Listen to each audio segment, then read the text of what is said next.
akkam jirtu fayyaa keessanii maatiin damee entertainmentii kuni kutaa salgaffaa Anthropology ti yeroo darbee akkuma beekamu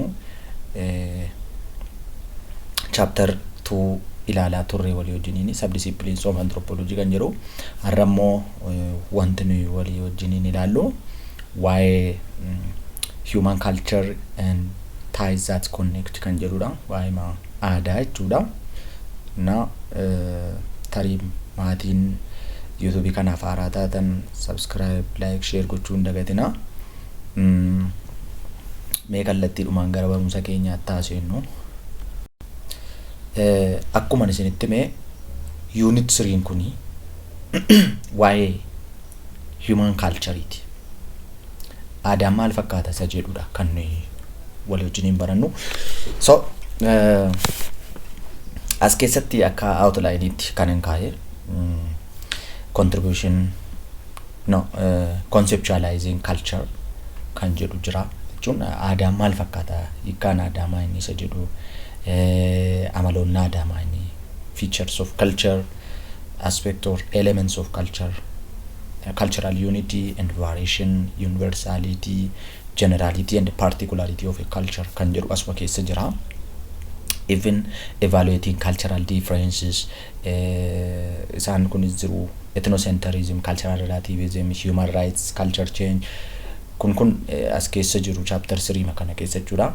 Even the ties that connect kan jedhu jira marriage wajjin wal qabate family wajjin wal qabate kinship wajjin wal qabate kanneen kana as keessatti ilaallaa jechuudha. Mee jalqabarra culture kana define goona. Namoota adda addaa yookiin immoo schoolaristoonni adda addaa aadaa kana define godhaniiru. Isaan keessaa inni jalqabaa Sir Edward Taylor namicha jedhamutu define godhe. Akka inni jedhetti aadaani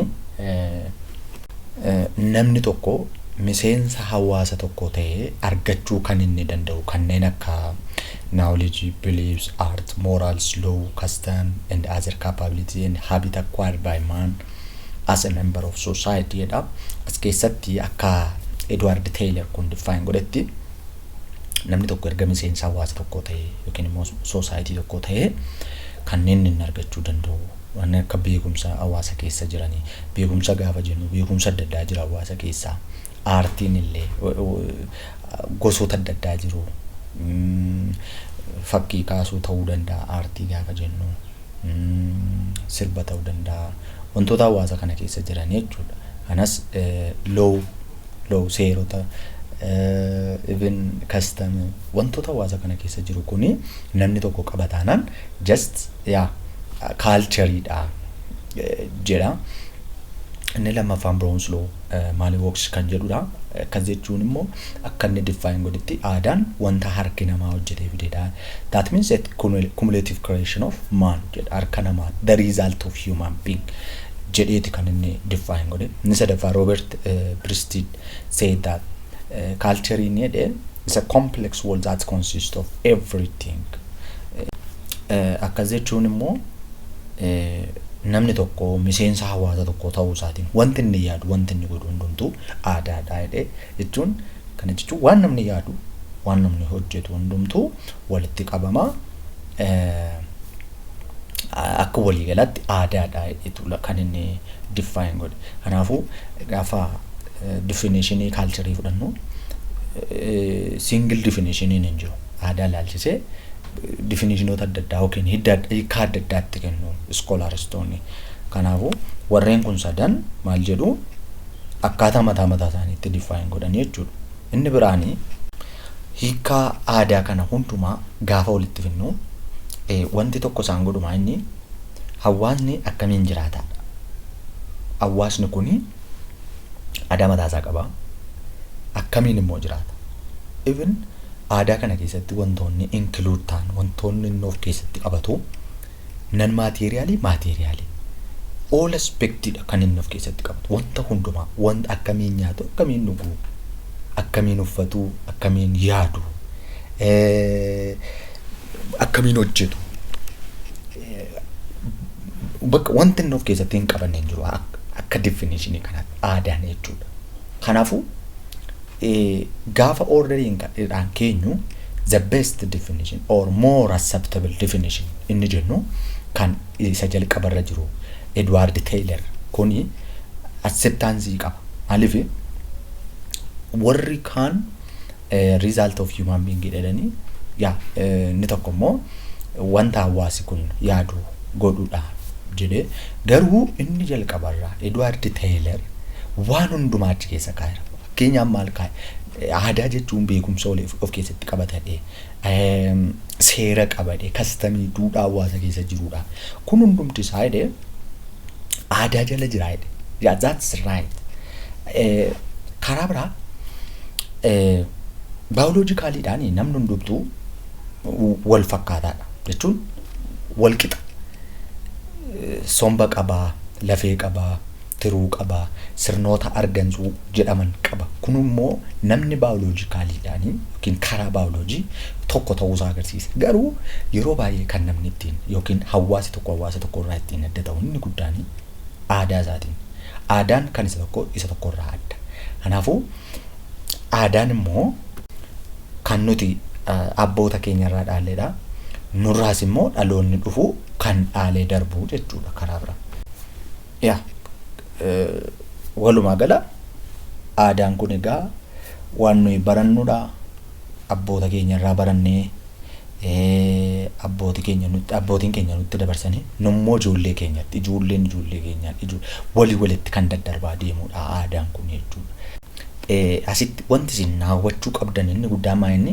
akkaataan wannaa keenya akkaataa yaada keenya akkaataa nu itti namaa wajjin walii gallu hundumti isaa kan inni irratti hundaa'u hawaasa nuyi keessatti dhalannee guddanne sanaa wajjin inni biraani characteristics of culture kan jedhudha yookiin immoo features of culture amala kan qaba aadaan isa jedhudha amaloota kana gaafan isitti immoo wantoota adda addaan isinii kaasee isinitti himaa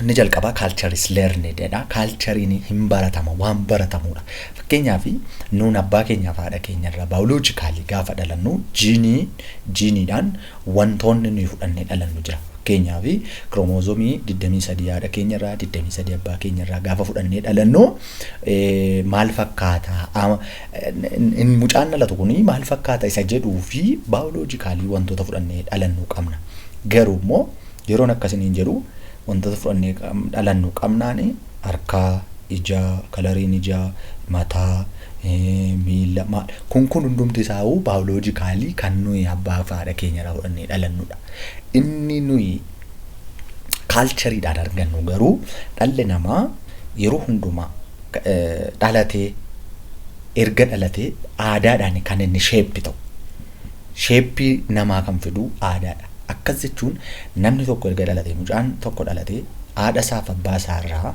wantoota baay'ee barate fakkeenyaaf dhalatee uffata uffachuu akka qabu haadha isaaf abbaa isaa irraa bara nyaata akka barbaachisu maaloon kun abbaa fi haadha isaa gidduu taa'eeti kan inni kan hundumaa baru wantoonni nuyi achi maatii keessaa hawaasa keessaa barannu kun immoo karaa biraa maal jedhama inculturation jedhama kanaafuu genetically miti aadaan kan nuyi barannu maaliif waan nuyi barteedha malee jiiniidhaan wanta nuyi abbaa keenyaa fi haadha keenya irraa fudhannee baanu miti jechuudha kanaaf aadaan maa inni amallee aadaan inni jalqaba learnedidha barama aadaan jechuudha inni biraani culture is shared dha akkas jechuuni aadaa jechuuni kan hawaasaati malee kan nama dhuunfaa miti akkas jechuun yaada nama dhuunfaa miti yaada nama dhuunfaa tokko yookiin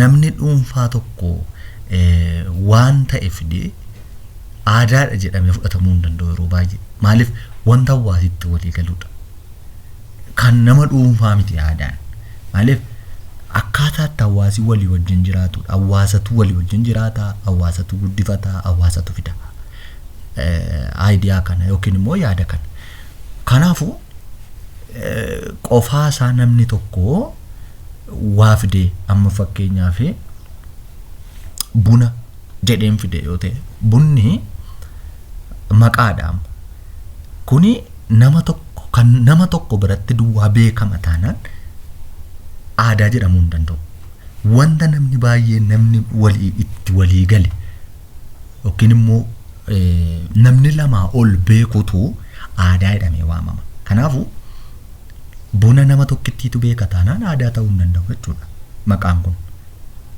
Maal malee namni lamaa ol kalitti walii galee malee.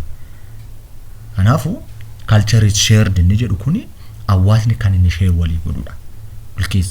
Namni lamaa ol, namni 3, 4, 5 kan inni irratti walii galudha malee qofaama isaatti aadaan namni tokko yaada tokko fidee aadaadhaan fudhatamuu hin danda'u jechuudha.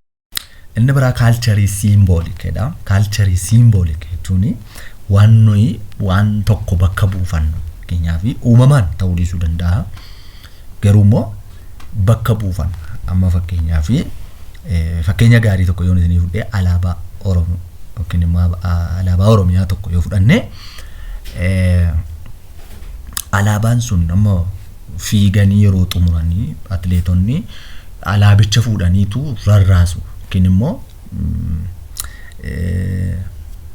maal jedhaman alaabicha fuudhaniitu naannessanii ittiin gammachuu isaanii agarsiifatu.